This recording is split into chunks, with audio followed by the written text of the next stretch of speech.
Sunan Giri dikenal sebagai seorang wali songo yang menyebarkan Islam di tanah Jawa. Selain itu, beliau juga merupakan pendiri kerajaan Giri Kedaton di Jawa Timur. Kerajaannya ini kemudian menjadi pusat penyebaran Islam di Jawa hingga keluar Pulau Jawa seperti Kalimantan, Sulawesi, dan Maluku. Kelahiran Sunan Giri ini dianggap oleh rakyat Blambangan sebagai pembawa kutukan berupa wabah penyakit di kerajaan Blambangan. Kelahiran Sunan Giri disambut Prabu Menak Sembuyu dengan membuatkan peti terbuat dari besi untuk tempat bayi. Selanjutnya ia kemudian memerintahkan kepada para pengawal kerajaan untuk menghanyutkannya ke laut. Berita itu pun tak lama terdengar oleh Dewi Skardadu. Dewi Skardadu berlari mengejar bayi yang baru saja dilahirkannya. Siang dan malam menyusuri pantai dengan tidak memikirkan lagi akan nasib dirinya. Dewi Skardadu pun meninggal dalam pencariannya. Peti besi berisi bayi itu terombang-ambing ombak laut terbawa hingga ke tengah laut. Peti itu bercahaya berkilauan laksana kapal kecil di tengah laut. Tak ayal cahaya itu terlihat oleh sekelompok awak kapal yang hendak berdagang ke Pulau Bali. Awak kapal itu kemudian menghampiri, mengambil dan membukanya peti yang bersinar itu.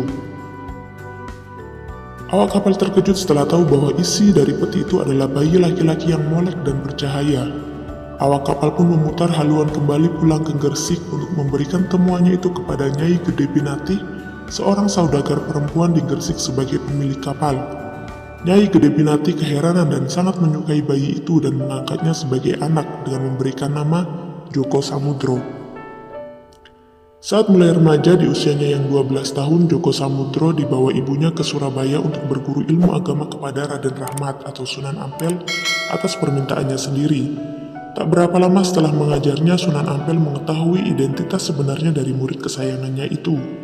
Sunan Ampel mengirimnya beserta Makdum Ibrahim atau Sunan Bonang untuk mendalami ajaran Islam di Pasai sebelum menunaikan keinginannya untuk melaksanakan ibadah haji. Mereka diterima oleh Maulana Ishak yang tak lain adalah ayahnya sendiri. Disinilah Joko Samudro mengetahui cerita mengenai jalan hidup masa kecilnya.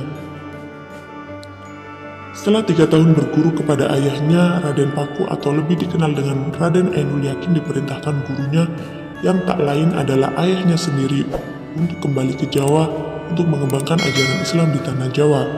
Dengan berbekal segumpal tanah yang diberikan oleh ayahandanya sebagai contoh tempat yang diinginkannya, Raden Ainul Yakin berkelana untuk mencari di mana letak tanah yang sama dengan tanah yang diberikan oleh ayahnya.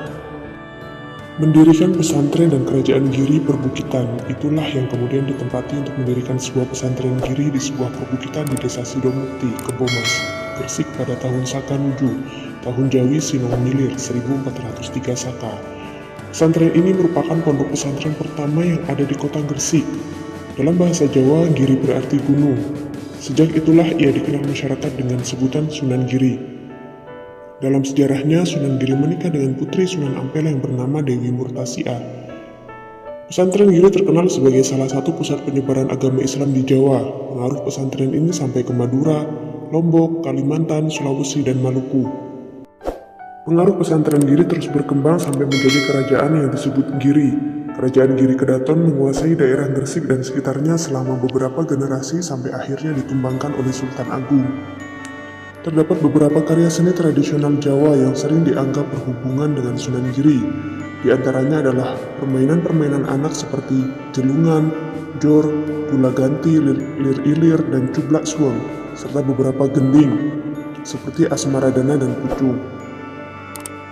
Sunan Giri yang dikenal sebagai pendiri pesantren dan kerajaan Giri ini wafat pada tahun 1506 Masehi.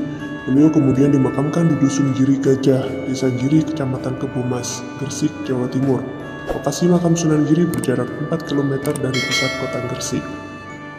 Wallahu a'lam bishawab.